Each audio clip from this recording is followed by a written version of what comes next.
તો બનાસકાંઠા જિલ્લાના ડીસા પંથકમાં રાત્રે વાવાઝોડાએ તબાહી સર્જી છે.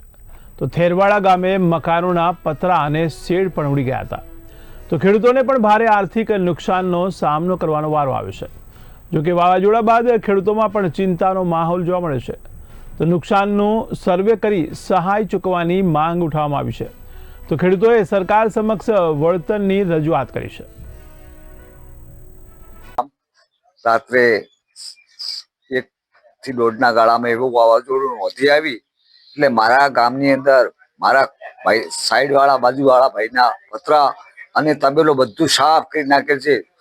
સરકારશ્રીને વિનંતી છે કે કોઈ બી કાર્ય કરે તો અમને પણ એનો થોડા ઘણો કોઈ બી સહાય આલે તો સારું રહે. કાકા કેટલું નુકસાન છે? નુકસાન તો હવે ભાઈ આ તો કુદરતી આવ્યું છે, કુદરતી, પણ અમે સરકારને વિનંતી છે કે કોઈ સહાય આલે તો માણસને થોડુંક આઘાત ઓછો લાગે.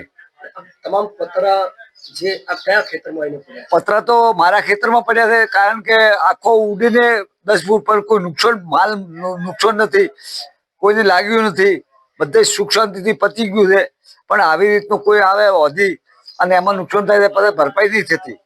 આ તો દુષ્કાળ હેડે છે. થેરવાડા અમારે રાત્રે વાવાઝોડાની અંદર બહુ નુકસાન છે, ઢોરાનું અને ઘરનું ઝાડ પડી ગયા છે. તો શ્રી સરકાર ખાને નમ્ર વિનંતી છે કે અમારું 1 લાખ ઉપરનું નુકસાન છે.